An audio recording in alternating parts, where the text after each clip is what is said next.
Sister Chronicles. Long-term viewers are somewhat familiar with the relationship that I had with my younger sister, 2 years younger than me. Sister I've always been close to. Well, not always. In the early years, always very close, but then in recent years we're kind of clashing. As we get older, we clash, don't we? You know, because she's the sort of person that wants everything to be the same like it was when we were growing up and we were bonded, you know, when we were young and teenagers and young adults. But then as we grow and mature and we evolve or devolve and we become something else, and she's hanging on to the thing that she thought was me 30, 40, 50 years ago. And I'm like, I'm not that person. I'm just not that person. Yes, you are. You'll always be that person to me. You're my brother. I've got all these memories. And I'm like, well, okay. Yeah, you've got those memories of me and you. I've got memories of me travelling around the world.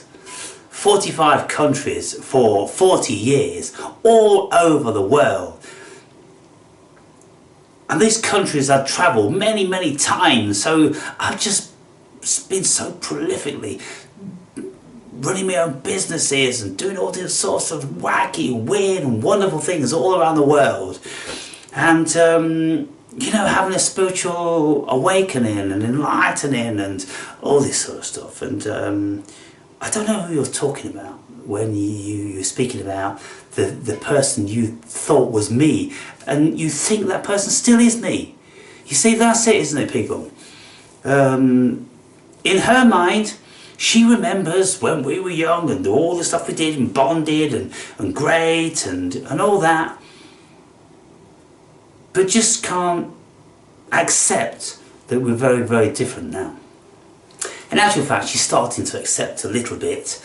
I'm accepting her for what she is. Ultimately, she's accepting me for what I am. And it's kind of like, why are we doing this? She's doing it because I'm her brother. I'm doing it because she does it to me and she comes round. I'm not the sort of person that seeks people out. I'm not the sort of person that keeps relationships. I don't need anybody, I don't do that.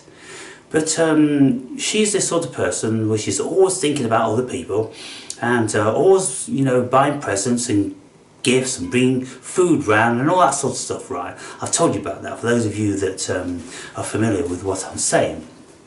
And in recent times, she works as a manager for 5 charity shops, and recent times she brought me this coat, and I showed you this coat, and when I put it on like that, and it turned out to be the perfect fit and the sort of thing that I'd wear, and I went like that, and I went, fuck, this is fucking cool. And I told you in another video that a smile, it was beaming like a million suns. And I'm like,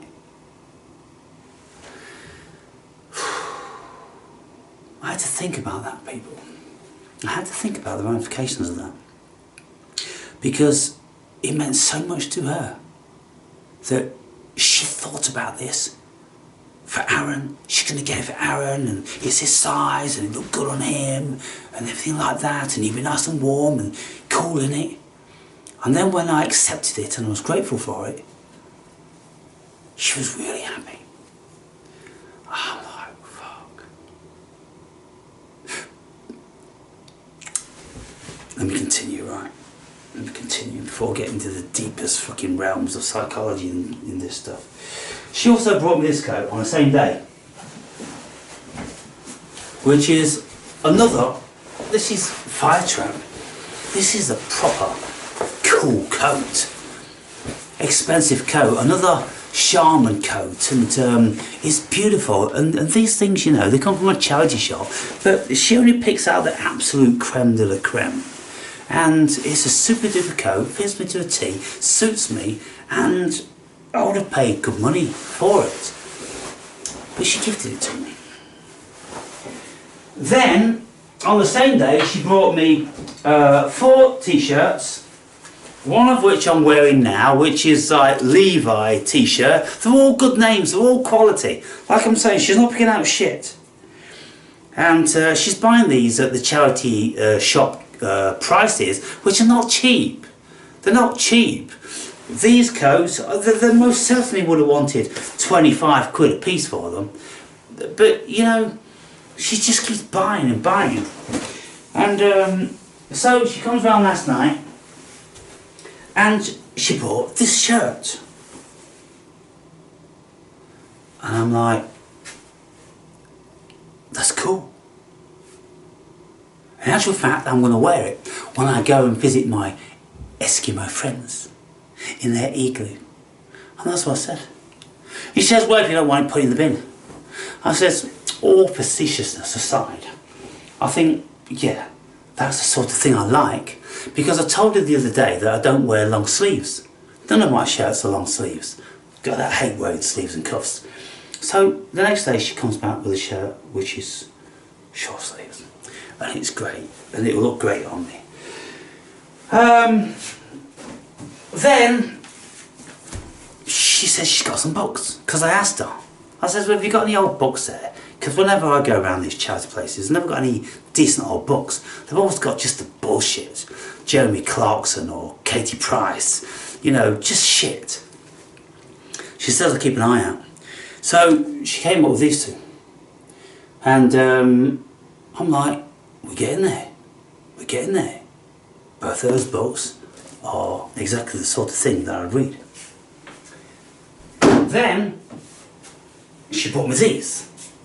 And she says, I just thought that it'd be nice because you open this up and it becomes like a triangle. And then every day you put a new one in there. And these cards are like happiness, living in the moment. Happiness is living in the moment. And you take these cards out and then you read them. 3 qualities, traditional Zen training deemed 3 qualities necessary in a student. Great faith, great doubt, and great effort. Don't forget that to doubt doesn't mean to fail.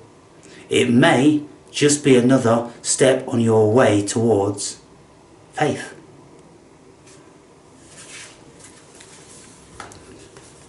I've never heard that faith pertains to Buddhism.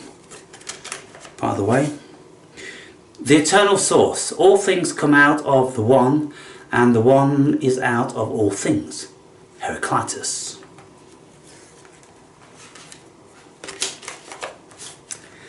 Overflowing. Keep an open mind as you set off on your path, just as a glass that is full of water cannot hold more liquid. A mind full of opinions and ideas may not be receptive to new teachings. It's good stuff, isn't it? It's good stuff. And I said to her today in a message, because she left me a message. She says, if you don't want any of this stuff I bring round, just don't feel obliged. You know, just put it in the bin or give it to a charity or give it to somebody else. I don't mind. She says, you know, I do this to everybody, all my family, and, you know, all the family. She says, look, they've told me stop bringing this junk around, and the kids have got too much of this, you know, Harry Potter books and blah, blah, blah, blah, blah. But she's compelled to do it. She works in these charity shops. She's always been like a magpie. She's got to sort through the old clothes, and she wears these retro clothes, and she loves buying old stuff at a bargain and all that sort of thing. So it's right up her street. It's a perfect job for her at her particular time of life. She's done things like she was a chef one stage. Then she worked for me in my business as the office manager and bookkeeper. So she'd be keeping all the books and all that different sort of stuff like that, and answering the phones and booking in, you know, when I was running my removals business, which I ran for 10 years and became, you know, pretty successful, earning lots of money with that. So that's a beautiful thing. And I said in the message, I want to give that my daughter, because I'm not going to benefit from that. It's kind of like all stuff that I know. But I said to her, I said, that's great that you give it to me. But I hope you don't mind I'm going to give it to somebody else. Particularly in view of the fact that you said, if you don't want it, throw it away. I'm not going to throw it away. This is very potentially useful, and it's the sort of thing that hopefully my daughter will sit on her desk and she will read one each day, because she will benefit from that. So my sister's a very kind soul. Then she brings me chocolates and she brings me wine. It's almost every day. And initially I would say, stop fucking bringing this stuff. I don't need anything. But that always disappointed her. And it never gave her this beaming smile of a million suns. And she'd have to take these things away, feeling disappointed and thinking, well, who else can I give them? Who else is going to appreciate these? He's ungrateful. So maybe she'd go on to my elder brother and he would like them. Maybe he'd go, nah, it's not really my thing. And then she'd think, well, maybe her son then. Maybe her son will wear it. And so she goes around the family, you know, bearing gifts. Because that's who she is. That's what she does. So when she sent this text tonight, I hope you don't feel this and I hope you don't feel that, and if you don't want anything, it's fine, you don't have to be obliged, and all this, you know, I'm just doing this because that's what I like to do, and la la la. And I'm like, okay, it's cool. It's cool. You just do what you want to do. And like you say, if I don't want the stuff, if I don't need it, then I'll pass it on or bin it or whatever, but I won't decline. And I won't tell you that, no, that's not for me, or I don't eat that stuff, like I did do in the past, you know? And even like when she brought these around last night, I said, I'm fucking getting ripped, you know, after Christmas. She said, we'll eat them before Christmas then. I'm like, alright.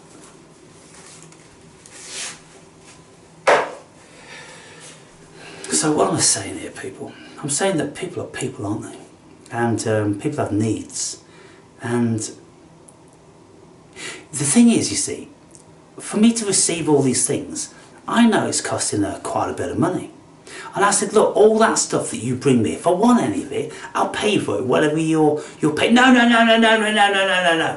Well, she'll never accept anything. So I just have to accept, okay, she's just going to keep bringing clothes around. She wants to know what inside leg I am. She wants to know what waist I am these days. She wants to know all this fucking stuff. And so she's going to keep bringing stuff around, bringing it around. I said, for fuck's sake, at this rate, I'm going to have to start fucking going out to wear this fucking stuff. I said, I don't fucking go anywhere. I wear the same fucking few shirts and pair of pants, and that's my life these days. Yeah, well, just in case you do. Alright, just in case I do then. But then I think to myself, well, maybe the cosmos is trying to tell me something. Maybe the cosmos is paving the way because I am going to be invited out, or maybe I might meet somebody and we'll go and do this. I don't know. But if that happens, then I'm going to have fucking new shirts and new coats and fucking trousers to do it. So okay, I accept. Now, that I'm giving to my daughter. The wine, I don't drink wine anymore. I'm giving that to my daughter. If my daughter comes round, while those are still there, I'll give those to her as well. If she doesn't come round in a day or two, then I'll probably eat them. Because what I do is throughout the year, as from the 1st of January, I'm full on, you know, super trim and, you know, fucking ripped and all that sort of thing. But after the fall, I go into, like, I'm going to eat what the fuck I want to eat for 3 months. So let's say October, November, December. And I put on a couple of 3 kilos. No big deal, you wouldn't notice it. Except there's just a little bit on my fucking stomach and I'm very fucking persnickety. But come the new year, then that's gone. I'll stop eating the cheese and the butter and the bread and the crisps and fucking chocolate and biscuits, whatever, all that stuff. But seriously, I'm back to business. You know, one main meal a day and just a midday snack of like a couple of hard-boiled eggs, something like that. So anyway, speaking about my sister bearing gifts and how important it is, really, really important. That's what she lives for. She's completely exhausted herself, working 50, 60 hours a week, she says. You know, buying all these things and running around and dropping them all off, and then she'll just phone me, oh, are you in? Okay, I've just got your little present, and she brings a big fucking Christmas decoration bag around with all different sorts of stuff in, and there's 4 John Smith beers and the wine, of course, and this and the other, and I'm like, look, I'm never going to buy you anything. I don't go anywhere other than the fucking supermarket for my shopping to be able to see anything that I think, oh, my sister would like that. And you've got everything in any case. And to add to that, you are even worse than me, that we don't receive very well. It's kind of like, oh no, don't bother giving me presents. I mean, I don't need anything, I've got everything. You know, okay, well, it's nice. If someone gives you something, you accept it, and then it makes them feel good. Okay, that took me a long time. It took me many, many years to get my head around that. My sister, she's never got her head around it. She, very, very rarely, she can't accept things. The only thing she'll accept if you leave her a slab of beer, you know, 24 cans and some Benson & Hedges cigarettes, you just fucking leave them, then she'll accept them. If you fucking walk away and you're not there at the time, although she goes, oh no, I've got this and I've got that, just fucking take them, woman, for goodness sake. So I'm like, look, okay, look, I know that what you're doing serves you, it benefits you, it's what you do, you get your rocks off, and when you bring things round, and if I can conjure up a smile and a thank you, well, that's all you're looking for. And it's like, well, that's short, what should I say, short change, or it's nothing, is it? If I can't do that, but you know, at the end of the day, how many people, I've always been on about you, haven't I? You can't even thumb up a video. What the fuck's wrong with you? You can't even thumb up a fucking video for your appreciation? You've been watching me for fucking years? Yeah, it is difficult for many people. It's not difficult for me to give. I can give, and I've been, she's always said, you know, I've always been the most generous with all different sorts of things, money and whatever. I gave her son, who's starting out in the band, one of my guitars. It cost £600, electric guitar, semi-acoustic, beautiful guitar. But I didn't play it that often, and I thought, I'll fucking just give it him. Before that, I gave him one of my acoustics. When he was just learning a few chords, I gave him that. And now he's in his band, and he's going to London, he's going here, there, and everywhere. With his band, he's doing all right. And so, you know, I like to support people that are the same as the next man. You know, it's nice to give into. And, you know, because, you know, when I see him on stage with it, I'm like, well, cool. He's really making, you know, the most of that gift. And it's helping him. So she does that. And, you know, I now have resigned myself to every time she comes around, just accepting everything. And saying thank you for everything. Oh thanks, oh thanks, oh thanks, oh thanks, cool. That's all she wants. And then if I don't want any of that stuff, as soon as she's gone out the door, I just put it in the bin. No skin off my nose. Like the other day, she brought around 3 books. I'm like, she said, I just thought you might like it. I just thought, okay. So she's gone. Straight in the bin with that shit. I've got fucking piles of books. But these 2 books, I will read. And so it's kind of like, well, okay, keep them coming. You know, because she doesn't know exactly what I want. How's she to know? But the heart's in the right place, and she's doing all these things, and so she's doing them. And some of you, the viewers, you go, wow, you got the best sister in the world. You're so lucky to have a sister like that. And yeah, I am. And it's a beautiful thing. But if it rubs against the grain of how you are, not a needy person, not depending on anybody, all stood on my own 2 feet, never had a handout, never accepted gifts very well, always done my own thing and made my own way, and then 3 times a week, bringing loads of stuff around. It's kind of like, you know I'm not going to give you anything back, right? Except a thank you and a hug. But that's all she needs. She don't want any money, don't want any presents, she only wants that. So that's all I have to do. Wow, that's cool, thanks. Oh, awesome. Yeah, brilliant. Probably use that. Yeah, cool. Here's all, thanks. Wow. The reason why I'm making this video, people, because for many years I wasn't like that. She'd come round, she'd knock on my door, and she'd have a hot pot there. And I'd go, the fuck are you doing? Well, I've just made this and I just thought that. I said, I've just eaten. Do you think I've not got food in the fucking house? Do you think I can't cook? What are you doing? Bringing meals and wheels like I'm fucking 90 years old. When I'm 90 years old, okay, maybe cool. Fuck's sake, come on in. Yeah, I've made it this and I've made it that and I did this and I did that. Alright, cool, I'll have it tomorrow. Alright. Anyway, how are you? What are you doing? Oh yeah, everything's cool and this and that and yeah, blah.